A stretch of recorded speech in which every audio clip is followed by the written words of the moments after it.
2 inches. That's literally all it took for my HOA to try and steal my $400,000 house.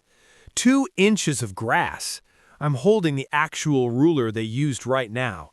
Stick with me for the next few minutes because I'm about to show you the letters, the photos, the foreclosure notice, and the single most insane revenge this neighborhood has ever seen.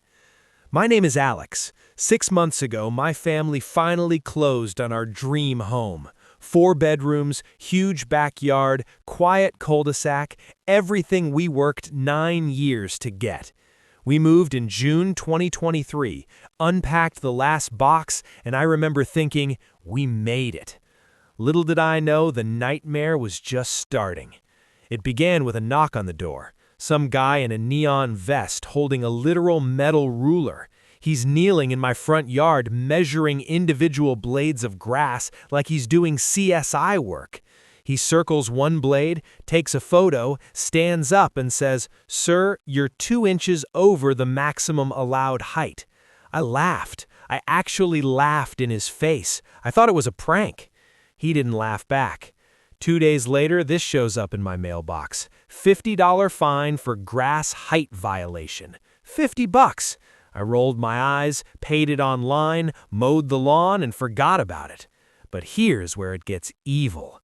3 weeks later, I get another letter. Another $150 because apparently one corner of the backyard was still 4 inches. Then another $200, then $500. I'm showing every single letter on screen right now with the dates. Watch the total at the bottom climb. $1,000, $2,000, $3,800, $5,847 in 58 days, all because my grass dared to grow. Then the president of the HOA, this woman named Linda, starts leaving voicemails. Let me play you one. "Mr. Thompson, this is Linda from the association. Your account is now delinquent, and we have no choice but to proceed with lien and foreclosure proceedings." Foreclosure over grass. My wife heard that message and broke down crying in the kitchen. We were 9 days away from a public auction of our home. I couldn't sleep, I couldn't eat. I sat at my computer until 4 in the morning digging through every HOA document I could find. And that's when I discovered something that made my jaw hit the floor. One single 47-page financial report that proved the HOA was secretly $487,000 in debt and months away from bankruptcy. Stay with me because what I did with that information didn't just save my house, it turned me into the majority owner of the entire HOA. Part 2 is going to show exactly how I bought it piece by piece without them even noticing. And Part 3 is the board meeting where I fired Linda in front of 47 neighbors while they cheered. Hit the like button right now if you're ready for that payback. Turn on notifications because Part 2 drops in 48 hours and you do not want to miss what happens next. Let's keep going. If you're just joining us, 9 days ago, my HOA was about to auction off my $400,000 house because my grass was 2 inches too tall. Then I found a document proving they were almost $500,000 in debt and desperate for cash. What I did next took 91 days and turned me from the victim into the guy who owns 61% of the entire HOA. Keep watching because this is the part where everything flips. That financial report I found, it was a disaster. They blew $200,000 trying to renovate a pool that never got finished. They owed the landscaping company $68,000. They had 3 active lawsuits from other homeowners. The HOA was bleeding money and using insane fines like mine to stay alive. But here's where it changed everything. Because they were incorporated as a non-profit corporation under state law, every single homeowner actually owned a voting share, and those shares could be bought, sold, or transferred. So I made a plan, a secret, surgical, nuclear revenge plan. I started contacting neighbors one by one. The old couple on Maple Street who got fined for their holiday lights, they sold me their 2 voting shares for $400 in a bottle of whiskey. The single mom who got fined for her kids' chalk drawings on the driveway, she handed me her shares for free just to watch Linda burn. I kept a running counter on my phone. 12% ownership, 28%, 47%, 53%, 61%. I now controlled the HOA, and Linda had zero clue because half the neighborhood never showed up to meetings anyway. While I was buying shares, I started sending anonymous letters to the board. I'm showing them on screen right now. You have 30 days to resign or face consequences you cannot imagine. Linda actually read one out loud at a meeting and laughed, called it a prank. She wouldn't be laughing long. The annual meeting was scheduled for October 17th.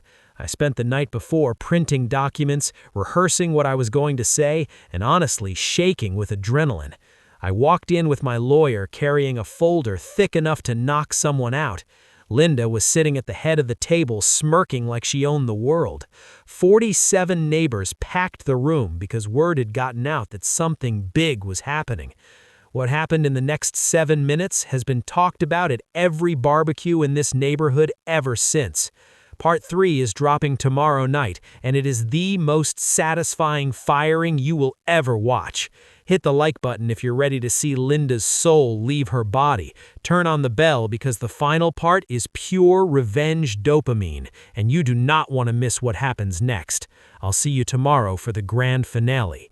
This is it, the finale. From $5,800 in grass fines and 9 days from foreclosure to walking into the HOA meeting as the new majority owner. Grab a drink, turn your volume up, because what you're about to hear is the most satisfying 7 minutes in HOA history. October 17th, 7 p.m. The community center is packed, 47 neighbors shoulder to shoulder.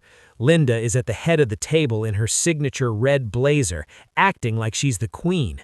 She calls the meeting to order and starts reading the same boring minutes she always does. I stand up, clear my throat, and say, "Actually, before we begin, I have an announcement." I slide the ownership transfer documents across the table, 61% printed in bold at the top. I will never forget her face.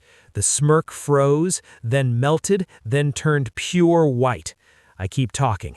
Under Section 7.2 of the bylaws, as majority shareholder, I am dissolving the current board effective immediately.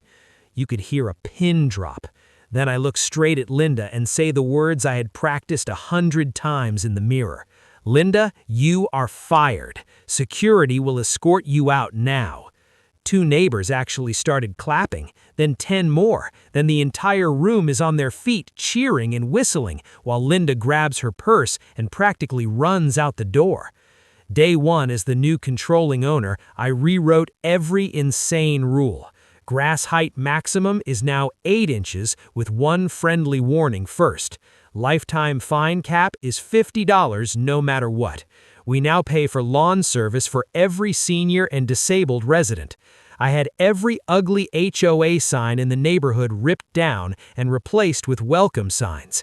House values have gone up 22% in 2 years because people finally want to live here again. Where is Linda now? She put her house on the market 31 days after the meeting and moved 400 miles away. She can't even show her face at the grocery store without someone whispering. The HOA is healthy, drama-free, and actually helps people instead of terrorizing them.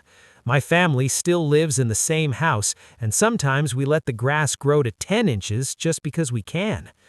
If a completely normal guy like me with no law degree and no rich parents can take down an entire corrupt HOA, imagine what you can do when someone tries to bully you. Drop your craziest HOA or Karen story in the comments right now. The best one gets pinned for a week. Smash subscribe and turn on notifications because next week I'm dropping an even wilder story.